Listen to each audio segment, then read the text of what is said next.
आप सुन रहे हैं सुबह संदेश मॉर्निंग वॉइस। अब प्रभु का दास ओएम मात्यु पटना से वचन से बांटा जाएगा। मसीह तू हमको बचा ले, गुनाहों से छुड़ा ले, टूटी हुई है ये नैया, मसीहा तू पार लगा दे। मसीह तू हमको बचा ले, गुनाहों से छुड़ा ले, टूटी हुई है ये नैया, मसीहा तू पार लगा ले। मसीह तू हमको बचा ले। परमेश्वर के नाम की स्तुति हो। आज का मनन के लिए कुरिन्थियों का पहला पत्रिका 5वां अध्याय 1 से 5 तक पद पढ़ेंगे। यहाँ तक सुनने में आता है कि तुम में व्यभिचार होता है, पर ऐसा व्यभिचार जो अन्य जातियों में भी नहीं होता कि एक मनुष्य अपने पिता की पत्नी को रखता है। और तुम शोक तो नहीं करते, जिससे ऐसा काम करने वाला तुम्हारे बीच में से निकाला जाता, परंतु घमंड करते हो।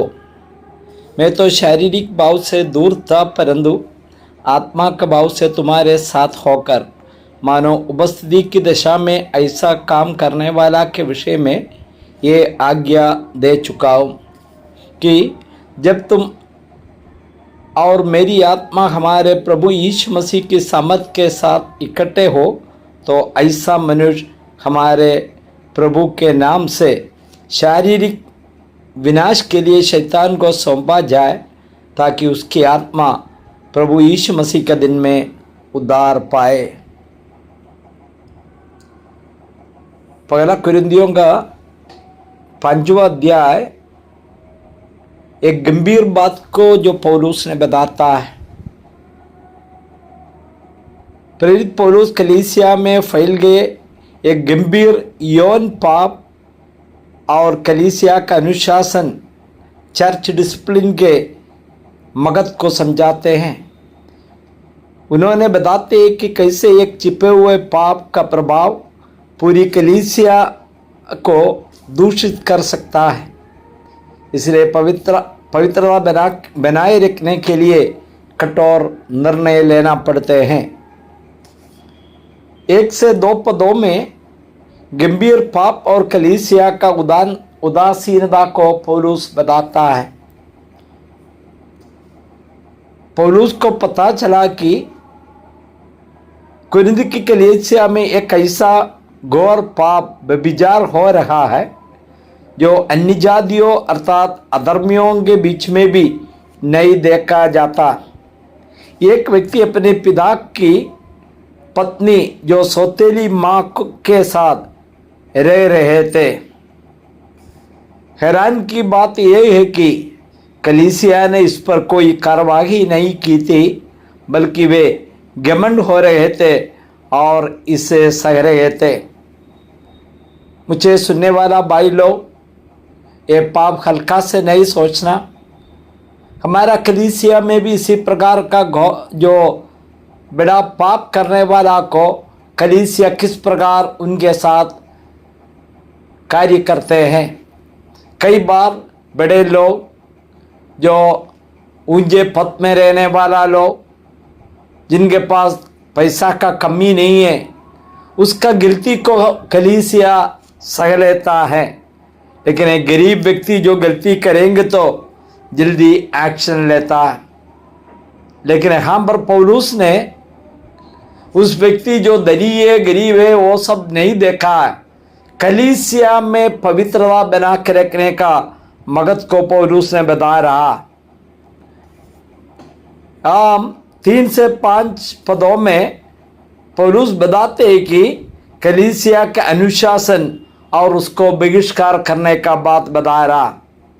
पौलुस कलीसिया को डांटते हैं और कहते हैं कि ऐसा व्यक्ति को तुरंत संगति या कलीसिया से बाहर कर देना चाहिए।